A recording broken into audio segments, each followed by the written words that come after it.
Bienvenue sur Grid F1, votre dose quotidienne d'adrénaline. Nous sommes le mercredi 14 janvier 2026 et le paddock est en ébullition à 2 semaines des premiers tours de roue de cette nouvelle ère. Accrochez-vous car la bombe du jour vient de tomber du côté d'Enstone et elle est brutale. C'est officiel, Alpine a décidé de larguer Jack Doohan.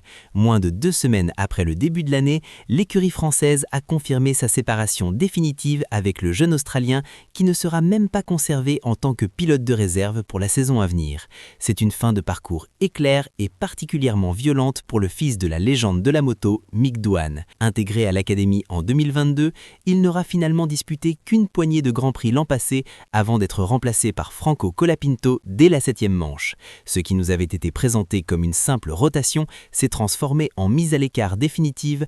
Alpine invoque un accord mutuel et remercie Jack pour son professionnalisme, mais le constat est là, après 4 ans d'investissement dans leur académie, le premier pilote à passer directement de la filière au baquet titulaire est déjà dehors. C'est Paul Aron qui récupère le rôle de réserviste, tandis que Doohan, aperçu en essai Super Formula fin 2025, doit désormais reconstruire sa carrière loin de la F1. Mais l'actualité brûlante ne s'arrête pas là. Du côté de Milton Keynes, l'heure est à la lucidité, voire à l'inquiétude. Helmut Marko, l'emblématique figure de Red Bull, a tenu des propos qui ont de quoi refroidir les fans de l'écurie autrichienne. Concernant le nouveau partenariat moteur Red Bull-Ford, Marko a déclaré que décrocher une victoire dès la première année serait, je cite, incroyable. Il admet sans détour que face aux géants Mercedes et Ferrari, qui conçoivent des moteurs depuis des décennies, Red Bull reste un novice dans ce domaine. L'investissement a été colossal, bien au-delà des estimations initiales, et si l'engagement est total, la marche est haute. Cette prudence est partagée par nul autre que le quadruple champion du monde Max Verstappen. Dans une interview accordée au Blick, le Néerlandais ne s'attend pas à des miracles pour les premiers essais de Barcelone fin janvier. Sa prédiction est même pessimiste. Il pense que la RB22 passera probablement plus de temps dans le garage que sur la piste. Personne n'a la moindre idée de ce que donnera la voiture ou le moteur, a-t-il confié, espérant simplement y voir plus clair avant Bahreïn. Verstappen, qui vise à reconquérir son titre après sa défaite face à London Norris en 2025, ne se fait aucune illusion sur l'ampleur du défi technique. Et c'est justement ce défi technique qui terrifie l'ensemble du plateau. C'est le sujet qui fait parler tout le monde en coulisses, la nature totalement fermée des essais de Barcelone prévus du 26 au 30 janvier. Contrairement aux années précédentes, ce sera le huis clos total. Pas de direct TV, pas d'accès média complet. Pourquoi ce secret? Pour éviter l'humiliation publique. La F1 est tentée par les fantômes de 2014. Rappelez-vous, lors de l'introduction des premiers moteurs hybrides, les équipes n'avaient bouclé que 93 tours au total le premier jour et McLaren n'avait même pas quitté son stand.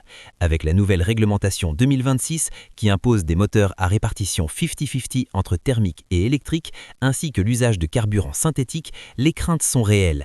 James Vowles de chez Williams l'avait déjà annoncé en décembre, on ne sait pas où on en est avec le carburant ni avec le groupe motopropulseur. La stratégie de la F1 est donc claire, cacher les inévitables pannes de jeunesse pour préserver l'image du sport et maximiser l'attente pour les vrais essais à Bahreïn. Heureusement, il y a aussi des nouvelles plus légères aujourd'hui. L'équipe Racing Bulls a levé le voile sur ses équipements pour 2026, révélant un design blanc et bleu qui fait déjà l'unanimité sur les réseaux sociaux. Les fans adorent et c'est sous ces nouvelles couleurs que Liam Lawson sera épaulé par le seul vrai rookie de la grille, Arvid Lindblad. Le jeune britannique a avoué que le saut vers la F1 sera le plus grand défi de sa vie, lui qui n'a passé qu'1 an dans chaque catégorie junior. La présentation officielle de la voiture aura lieu demain, le 15 janvier à Détroit, lors d'un événement commun très attendu avec la maison mère Red Bull et Ford. Enfin, un petit mot sur Pierre Gasly, qui dans le podcast Off the Grid a révélé vouloir suivre les traces de Lewis Hamilton pour son après-carrière. Le pilote français qui fera équipe avec Colapinto cette année salue le rôle de pionnier de Hamilton dans la mode et souhaite s'investir davantage dans les univers créatifs, prouvant une fois de plus que l'influence du septuple champion du monde dépasse largement les limites de la piste. En conclusion, la tension est palpable. 11 équipes, avec l'arrivée de Cadillac, se préparent à plonger dans l'inconnu. McLaren affiche une confiance insolente, Audi fait ses grands débuts et Red Bull joue la carte de la modestie. À 12 jours des premiers tours de roue secrets à Barcelone, personne ne peut prédire la hiérarchie. La saison 2026 s'annonce imprévisible, explosive et potentiellement chaotique, exactement tout ce qu'on adore. Restez connectés, on se retrouve demain pour le débrief complet de la présentation Red Bull à Détroit. C'était Grid F1, votre dose quotidienne de Formule 1 sans filtre.